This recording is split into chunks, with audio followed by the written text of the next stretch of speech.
If I don't know the history of the prophets, I will not know my history. How did Islam came to me? There is a great book I want you to, actually this is our topic today. Oh, that is good.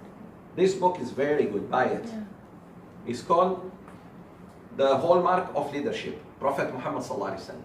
This book, buy it. I strongly recommend that you read it. And it's well printed. I mean, the paper is high quality. This book, buy it and read it.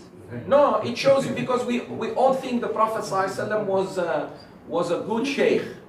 He was the real leader. Look, in business he was an excellent businessman. Do you know that or not? The Prophet ﷺ was a businessman. And in business you need leadership. You guys, why you go to work in Shell and other places? Sisters, what do you think Rasulullah was just sitting doing tasbih? No. Okay. In politics, in religion, mashallah, anyone better than him? Yeah. In closeness to Allah? That's leadership. Leadership in religious affairs, like better than the best sheikh. In society, family, he was a grandpa, he was a husband, he was, mashallah, a family man. Sometimes you cannot handle. You have only one wife you cannot handle. How many wives he had? 11 total. And he handled them very well. With justice. Who is he? Who are we talking about? With one wife we cannot survive sometimes. You don't win an argument. Takbir. That's right. Just say Subhanallah, Alhamdulillah, wa la ilaha illallah, Allahu. 11 wives. He led them. Not easy. 11 wives means what, sisters? Excellent. Mothers-in-laws. Imagine all of them can visit you same day. Allahu Akbar. Imagine you are married to 4 wives and their mothers-in-law come. I mean your mothers-in-law. You leave the house. You better go. Go khuruj, da'wah, tabligh. Allahu Akbar. You got it? Rasulullah ﷺ was not playing games. By marrying 11, it means that they have 11 families. And most of them had children. From other men. So he has to look after them too. So it's leadership. A lot of people don't know this. So it's not fun. Leadership is not fun, brothers. If I tell you now I appoint you a leader of this company, maybe the first few days you feel, oh, mashallah, but later on when the pressure starts. So please understand, leadership is not fun. Leadership is a huge responsibility in Islam. Rasulullah ﷺ, politically, which is more important than anything, politically, he was leader of the Muslims. He used to take them to war. And when he goes to war, what is he now? Military leader, leadership. So Rasulullah ﷺ was leadership himself. The word leadership with all what it contains. Family leadership, social leadership, economic leadership, intellectual leadership, military leadership, every religious leadership, even salat, he has to be there to lead. Allahu Akbar. So my brothers and sisters, what do you think? So a lot of people think the Prophet was just a religious man. No. He is the only man, by the way, in history that all historians know this, that combined between things no one has combined before him and no one will combine after him. Religion and state. Dunya and akhirah. If you follow him, you'll be successful in dunya and in akhirah. Follow Heraclius, Caesar, Trump, maybe successful in dunya, but not in akhirah. Forget it. And some people, mashallah, if you follow them, they take you to akhirah. They show you the way, like ulama. But they cannot make your life improve financially. They themselves poor. Alim, he may teach you Allah, he brings you closer to Allah. But sorry, he might not give you money. Because he himself is poor. So Rasulullah ﷺ was the only leader who could combine between religion and state. And following him will make us great leaders. Why Abu Bakr, Umar, Uthman, Ali radiallahu anhu were great leaders? Why? Because they followed the Prophet. That's why they were not even prophets. But they followed strictly his teachings. They will not say, what if? No, no more. If the Prophet did this, we do it. He didn't do it, we don't do it. Yeah, so please, leadership, my brothers and sisters, if you want to study leadership, you go back to Rasulullah. And that's why I'm focusing on seerah.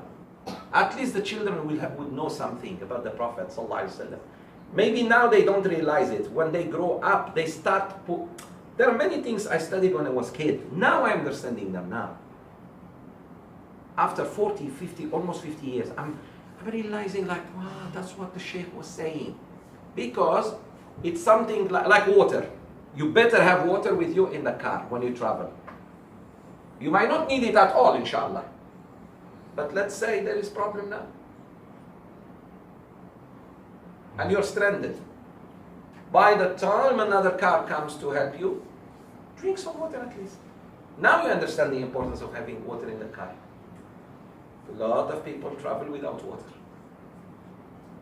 So ilm is like that. Knowledge, we teach our children as much as we can when they are young.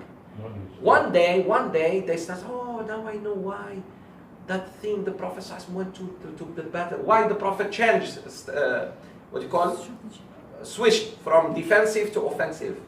He realized the kuffar will never stop attacking the Muslims. So I rather attack them first, in the land.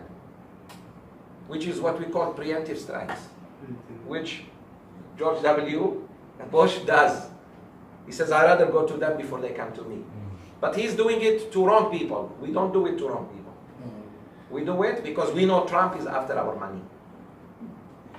Trump is after everybody's money. He's businessman. What do you think businessman will think of? Sisters, if your husband is businessman, what do you think he will be talking about? Money. Romantic. He will say, how can I make money today? You're talking to him, I'm sick, and he says, how can I make money? You're telling him, I'm dying. How can I make money? His mind is where? Takbir. No, serious. You're telling him your son needs this. He says, how can I make money? He's just thinking. Business people are like this. You don't blame them. You chose to marry a businessman. Up to you.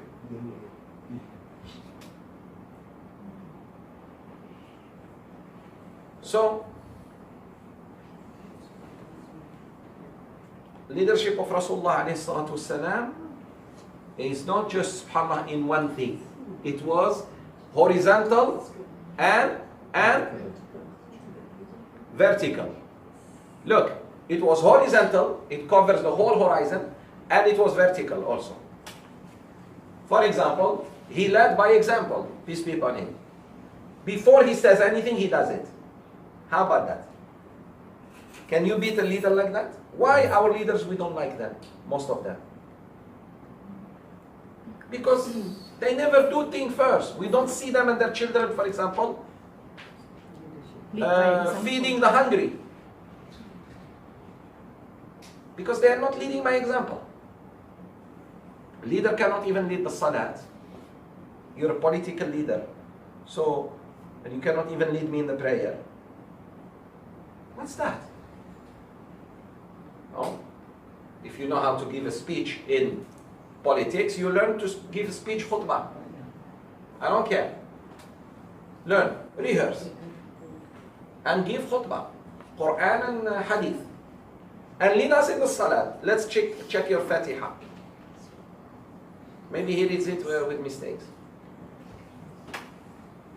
Very important what I'm saying. So please understand Rasulullah ﷺ, when you study his life, and other prophets as well, they're teaching you leadership. They were great leaders. Rasulullah ﷺ learned leadership also from childhood, when he was a kid. Shepherd means what? A small kid, 3-4 years old, taking care of 60-70 sheep. If the wolf comes, he will eat him. But teach him from that young age. Don't say he's still baby. A baby, what is baby? This is the mistake we do now. Your son is 25 years old, you still deal with him like baby. You still take the milk to him, to his room. 25 years old, you still take I go check on him. Or check what? He has to come and check for you. Tell him, bring me some coffee. And he brings you coffee. tarbiyah, the way we are raising our children, we are irresponsible. We are spoiling them. Do you know the chicken, when it sits on the eggs for more than 3 weeks, the egg will not hatch. It becomes stinky, it stinks. That's what we are doing sometimes to our kids. We provide until they cannot even scratch their head. They say, come and scratch my head. Haji.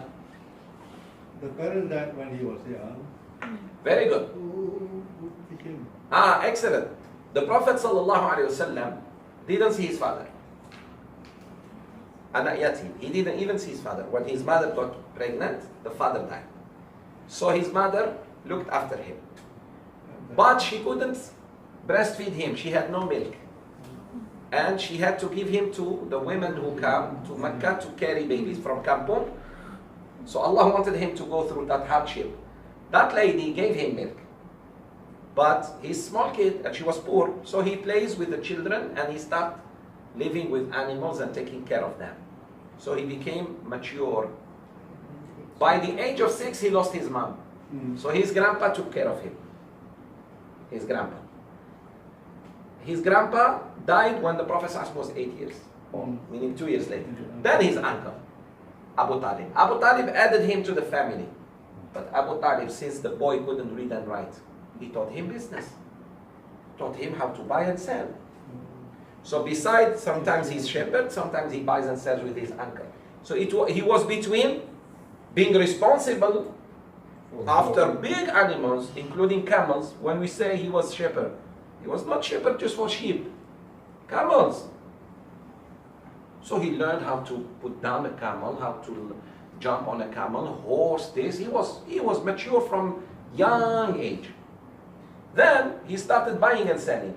At the age of 12 years old. Imagine, I tell you, give me your son who is 12 years old, and where are we going, Sheikh Zoubir? By plane? No. We're going to walk and ride our horses, whatever, from here until Bangkok.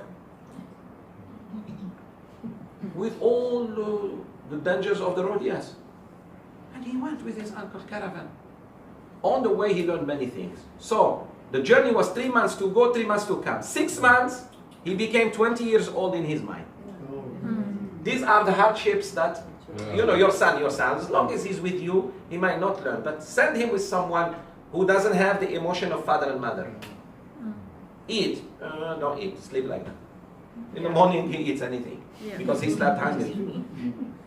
But here, if he doesn't find anything, mi goreng, Maggi me, takbir. 4 a.m. you find him cooking something. But when there is none, sorry. So like military, why children in military they become? Because sorry, there is no mommy and daddy here. No veto of grandpa, grandma. The sergeant tells you, get up. You don't get up, good. 5 o'clock you are running, you're jogging. First you don't like it, first week, second week, khalas, you get used, mashallah. And then you become responsible. I believe in this. I really believe in it. So RasulullahSAW had a very tough childhood. And in that childhood he learned so many things. By the age of 21, 22, he worked for Khadija. May Allah be pleased with her. And become trustworthy. Oh, he was known as the trustworthy, truthful. Yeah. He never lied. No one can say Muhammad lied. And the rich man, leave their money with him and gold when they travel.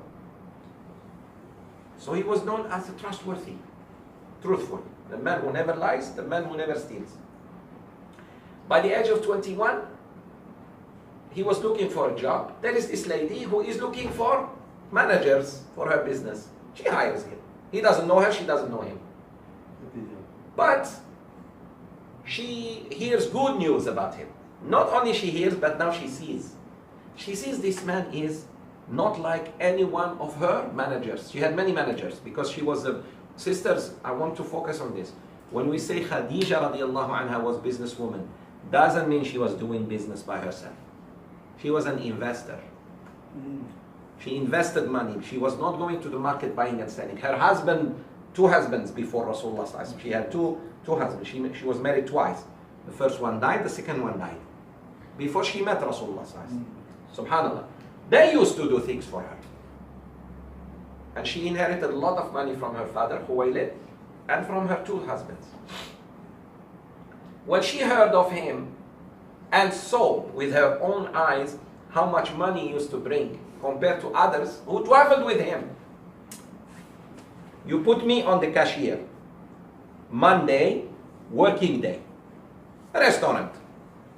I bring you 100 ringgit only.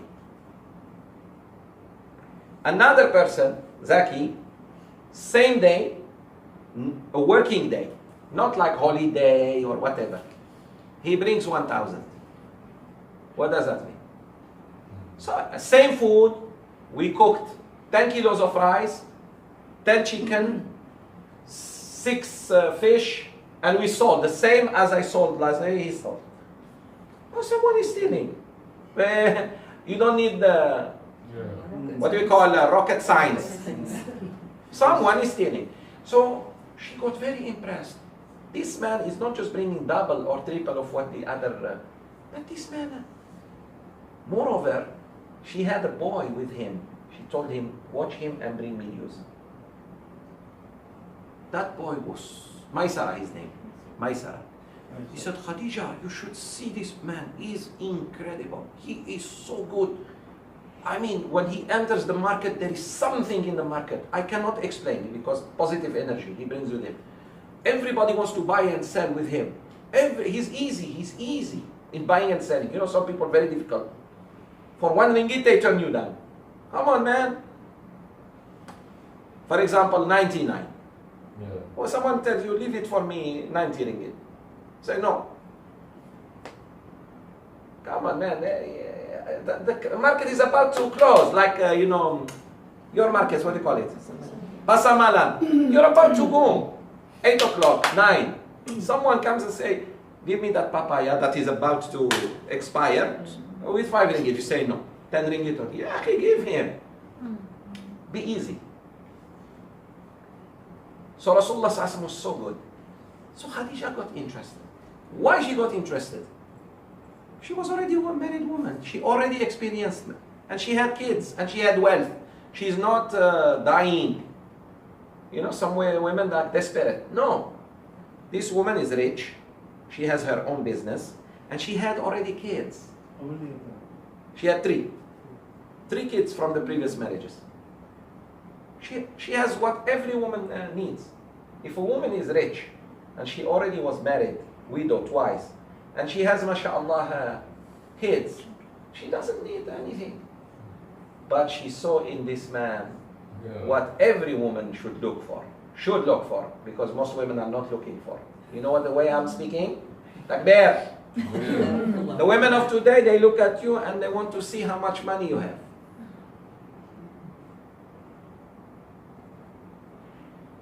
How handsome you are, how tall. Who's your father? Who's your mother? What car you drive? What car you drive? There you go. How many houses you have? Yeah. There are people like that. Yeah. Yeah. Men who look for just beauty, women look for money.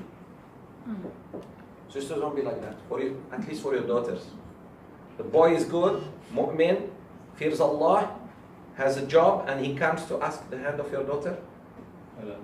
Whatever, hey, he may be very poor. After marriage becomes rich.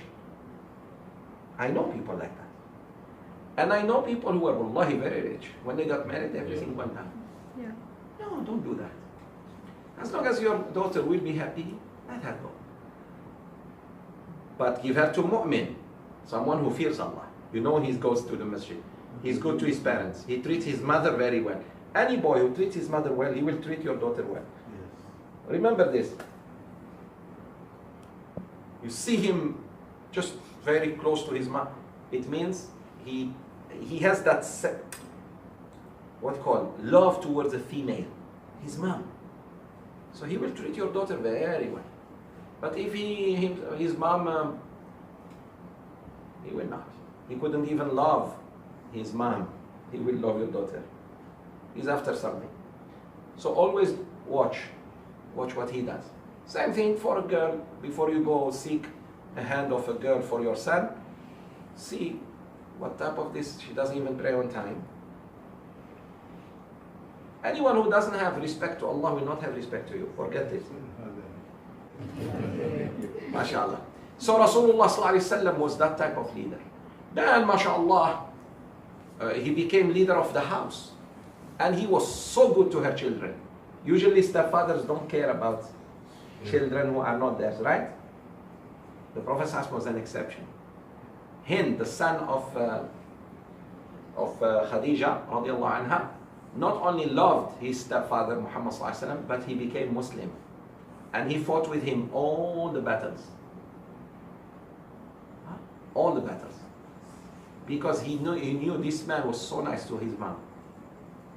This man who made his mother fall in love with him. He didn't say, why my mother needs to get married. He loved his stepfather so much because Rasulullah treated him very well. He raised him, by the way. It's the Prophet who raised him. He was just a kid.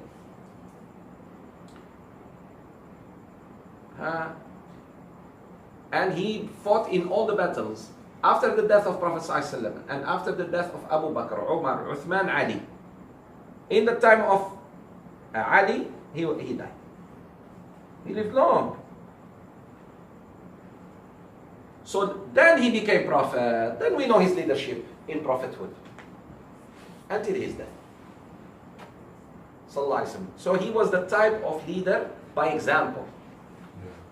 Very few people are leaders by example. They can give you the best lectures, but they cannot lead. Go see how many ulamas do social work.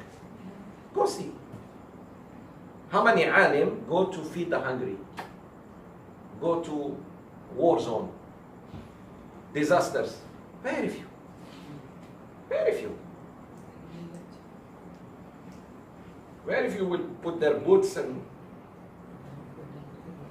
talk the talk and walk the walk. Very few. Serious. Very few. I'm telling you now. Even political leaders. Yes. Government leaders. Government leaders, they water the tree in raining day. With someone umbrella. I have seen. It's a raining day. Why are you watering the tree? It's not for camera. They're so stupid. Because it's a program. I mean, people know it's a raining day. Why are you doing that? Nabi's uncle, Abu Lahab. Yes. No, Abu Lahab. Abu Lahab. They love him so much. In the beginning. Until he said, why very good. Everybody likes you, my dear brother, if you are just good to yourself. If you are a good man, to yourself. If you never bother anyone, everybody when asked, what do you think of uncle? He's a very good man. MashaAllah. He prays Fajr. He attends classes. He fasts Mondays and Thursdays. He donates his sadaqah. He's a good man. The moment you start telling the same people, why are you staying here? Come with me to the masjid. Uncle so-and-so bothers us. Uncle so-and-so always interfere in our life. So there is difference between salih and muslih. When you are just good to yourself, everybody likes you. As long as you don't disturb people, people like you. And they know that they are doing wrong and you are a good person. But start telling people, come with me to masjid, my children. Why are you staying there? I tell your parents, if you misbehave. Now you are no more good. You are good and trying to make others good. When you do that, people hate you. That's what happened to Prophet ﷺ. Till the age of 40, he was truthful, trustworthy. When he became 40, he started telling people, worship only one God, which is against what they want. Yeah. They want many gods. So Sheikh Zoubir is a good man until he started talking about riba. Some people don't like him. Ah man, why he talks about riba? You got it? Yes. Allah, he was very good. Why he started talking about riba? Because some people still want riba. This is it. This is why he was called names after that. Because he started correcting people. Yeah. You know, a teacher is always good teacher as long as he doesn't give quiz and exams. Do you like your teacher? Superb. My teacher, I love her, she's so good. Your teacher prepared the tomorrow exam for you, huh? Then you start having problems. My teacher is very rude. She gave me difficult question. What do you want? So the moment you start telling people what to do, what not to do, even father, my father is very good man because he never said anything. The moment father said, hey children, what are you doing? You stop giving your mother time. Oh, dad is very strict. Everywhere. So Rasulullah because he was not prophet until the age of 40, everybody was impressed by him. The moment he said, La ilaha illallah, he went on Safa, the mount of Safa and Marwa, Safa. And he said to people, come hear me out. There is only one God, Allah. And Muhammad is his messenger, I am his messenger. From there, his uncle said, Tabban lak, alihada jama'atana. Woe to you, this is what you called us for. That's why Allah revealed, Tabbat yada abila. It's him. It's him, his hands are going to be burned in Jahannam, not you, oh Muhammad. Because he said, Tabban laka. So Allah says, no, it's your hands. So, yes, this is the reality of truth. As long as someone leaves us alone, we think he's a very good person. The moment he starts telling us what to do, what not to do, we say, oh, he's pain in the neck. Even bosses, look, a boss who doesn't tell his workers so much, everybody likes him. A boss who always check on them, sudden, they say, oh man, Hitler has come. Hitler has come, line up, line up. Yeah. But can any person be like Muhammad in the current situation, current day? Yes, can. But no. Not perfect. No one will be his level. He is a perfect model. But can we imitate him? Definitely. Now, there are some leaders who are walking on his path, but no one will match the Prophet. No one will match him. But if we realize just 10% of the leadership of Rasulullah, we will rule the world. Wallahi, brothers, we will rule the world. 10%. Just 10%. Imagine when we see an orphan, we cry. The Prophet says, if he sees an orphan, he cries. What type of heart is that? A man came and pulled him from his clothes until he left a red scar. He left scar. And he said, أعطني من مال الله. Give me from the money of Allah. From zakat. The Sahaba were about to kill him. How can you do that? He said, wait. Give him from the money of Allah. The man was shocked. He said, brother, can you just speak nicely next time? That's all he told him. Rough Bedouin, not from the city. He came and pulled him like, you are the messenger of Allah? He said, yes. He pulled him, give me from the money of Allah. He didn't even ask, please give me. When the Sahaba wanted to beat him up, the Prophet, because hey, you don't do this with anyone.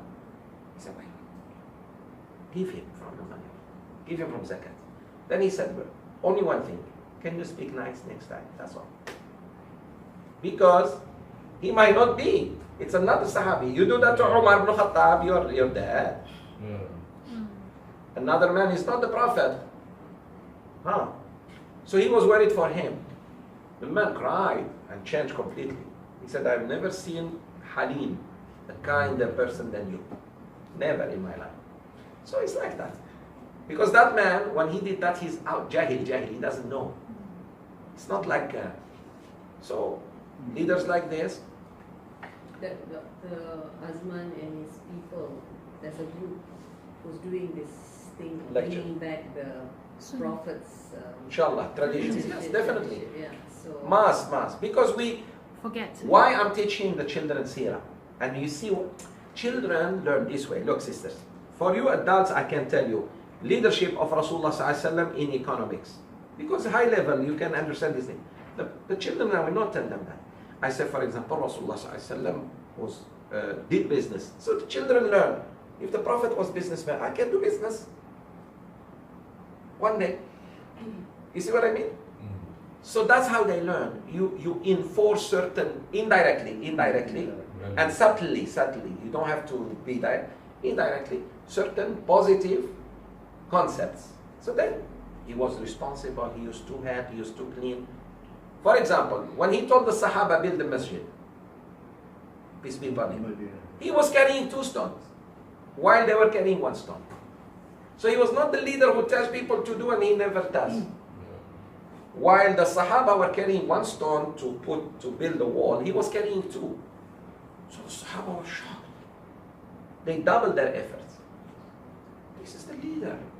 The man who just supposed to rest, we do everything. And they loved him. They really loved him. But he's showing them that I am no less than you. For example, at home, sisters, do you know he was cleaning the carpet? He was undusting carpets. He used to wash dishes with his wives. Many people don't know this. He used to help them. The RasulullahSAW used to say, children see this. Children see this.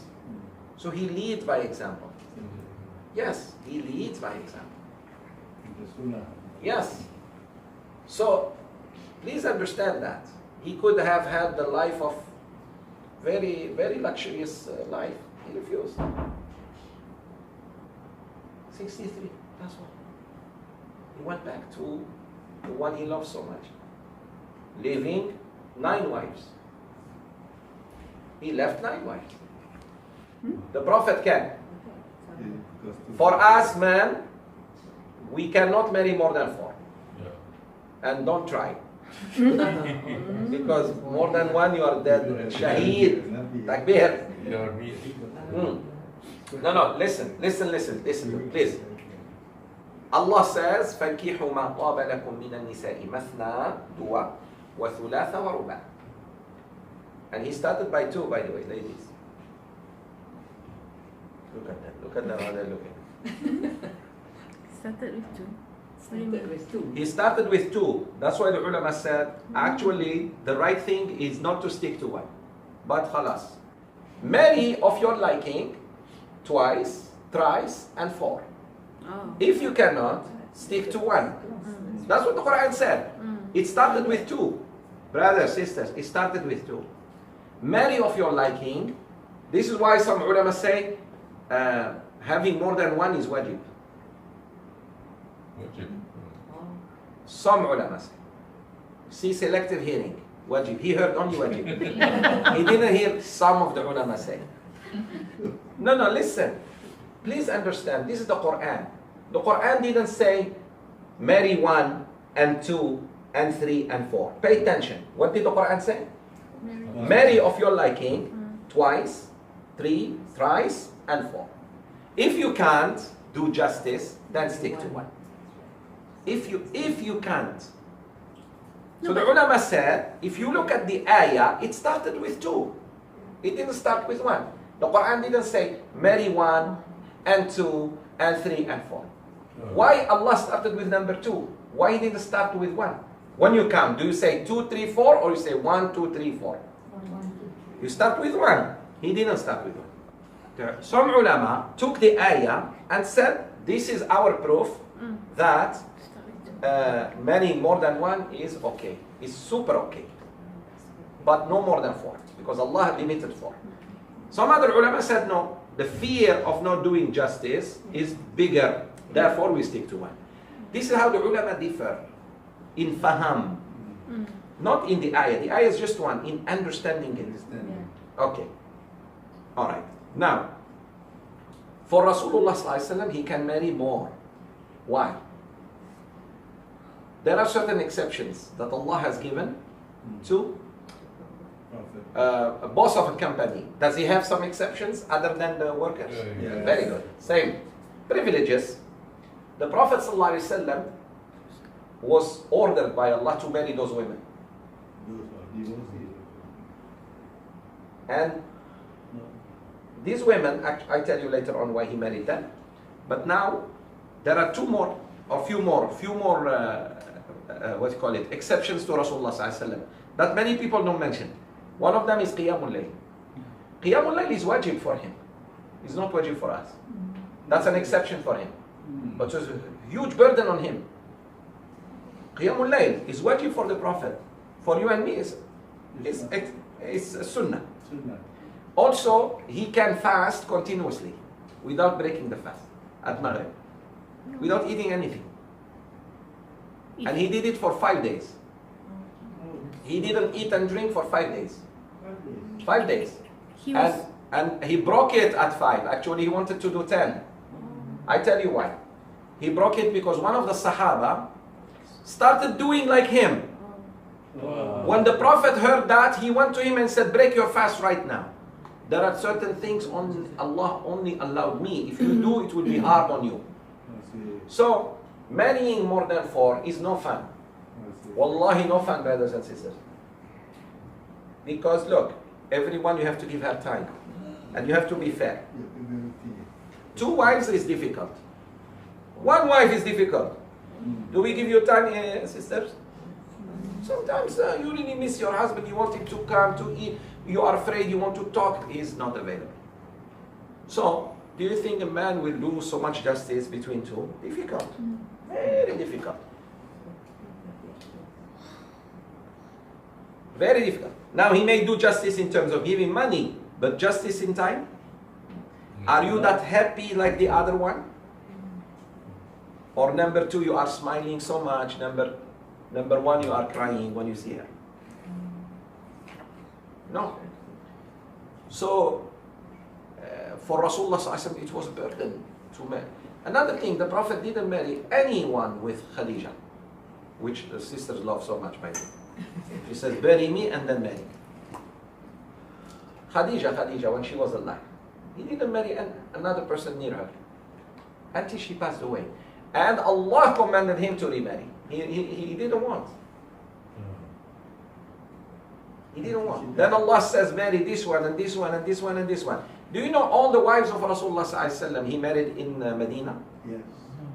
So in Mecca he had only one. Because in Medina laws, the Sharia started. The Sharia. In order to show us, he has to do it. What did we say, leadership? Yeah. By example, he has to, oh my God. Imagine he marries a young girl. He's in his 50s. He has to marry one younger than his daughter. Aisha radiallahu anha was younger than Fatima. Fatima, when she died, she was 29. When the Prophet died, she was 29. Aisha was 19. Imagine your stepmother is younger than you. Why? Because there will be people who will marry younger than their daughter. So how to deal with that? You want to deal, you have a daughter who is older than your wife. Your first wife died and you remarried. Some people don't mind to give their daughter to you. So this is how you handle. So he has to do it. It's not fun, sisters. A man like Rasulullah whose mind is only with Allah. Most of the women he married were older than him. So if he was a man of dunya and lust, would he marry older than him? With children, everybody, mommy, where is the time then? Where is the time to spend with your mom? Please understand this.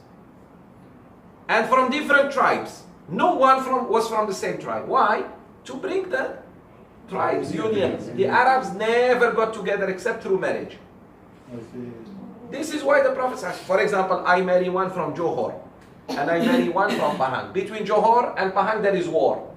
Now, the Johorians say, oh, our daughter is with Sheikh Zoubir. The other say, okay, then peace. But I don't know if it works with the Malays. It works with the Arabs. The Arabs are like that. If one tribe is fighting with another tribe and one man marries from both of them, they become friends.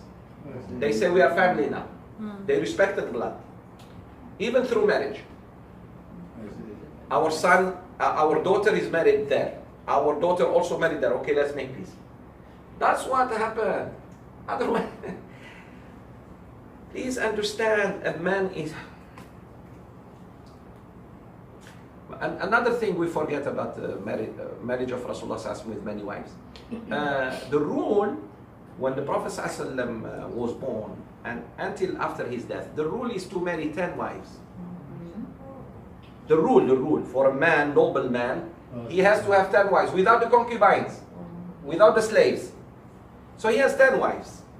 So the Quran came and said, let go 6 and keep 4. So the Quran limited the number. The Quran never when was the Quran revealed? 2018? We forget sometimes. The Quran, when it was revealed 2017 or 2018? 1400 years ago. Yeah. Go and see what people used to do in marriage 1400 years ago, not today. Because the Quran was revealed 1400 years ago.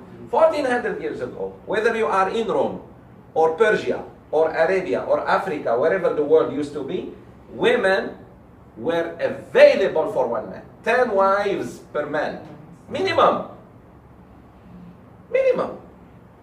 Without the concubines, without what we call the right hand possessed, without the slave girls. Allah came and said, no more this practice. If you have to, keep 4.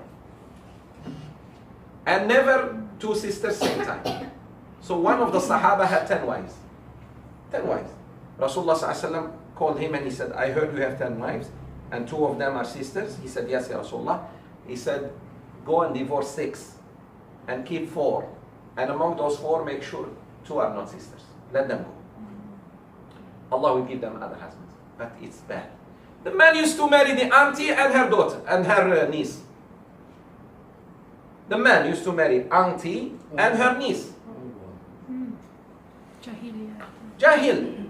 Blood was mixed until Islam came and fixed it. Yeah. So sisters, you think Islam encouraged us to marry 4? Islam encouraged us to drop. But you didn't see this society. That's why you always think 1 and your husband has to add 3. It was the other way. Imagine you were 1 of 10. Your turn in 10 days. So your husband sees you 3 times a month. Every night. If he does justice, every night he is number 1, number 2. So you are number 10. The night has come, number 10. You need another 10 days, so 20 and 30. 3 days a month. That's all he sees you. Allah says no more. So Islam actually gave you more time. Imagine you and your auntie are married to the same man. You and your sister, how do you feel? The jealousy and this. At least jealousy between 2 different women is not like between sister and sister. Understand this. This is what the Quran came and people think, oh, Islam allows men to marry up to 4. Up to 4 big, what you call, responsibility. Another thing, in Islam, even now, not even in Islam, who die more, men or women? Men die more in war. So many widows. So many unmarried women. Now. 40% of world population, men. Now, 60% women, females. Go to any hospital and ask them the birth rate. Females more than baby boys. Okay, if I marry all those 40% men, all of them marry with 1. I bring every man and give him a woman to marry. How much still left? 20%. Follow me. Very good, mathematician. Yeah, 40% men. Okay? And 60% female. Males. Okay. 40, I marry them. So, another 20% left, right? Yes. That 20% could be your sister. How can you be married and not your sister? So Allah subhanahu wa ta'ala said, add them. Another thing, if all these 40 men, no pondan with them. Many men don't want to marry. Many men, pondan. So this 40 actually is just 30%. Or less. Or less. So sisters, even 30% will be left. And that sister could be your best friend, that you assume to love her so much.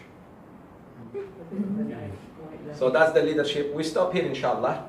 We ask Allah to bless us with whatever we learned. Ya Allah, forgive us. Ya Allah, bless us.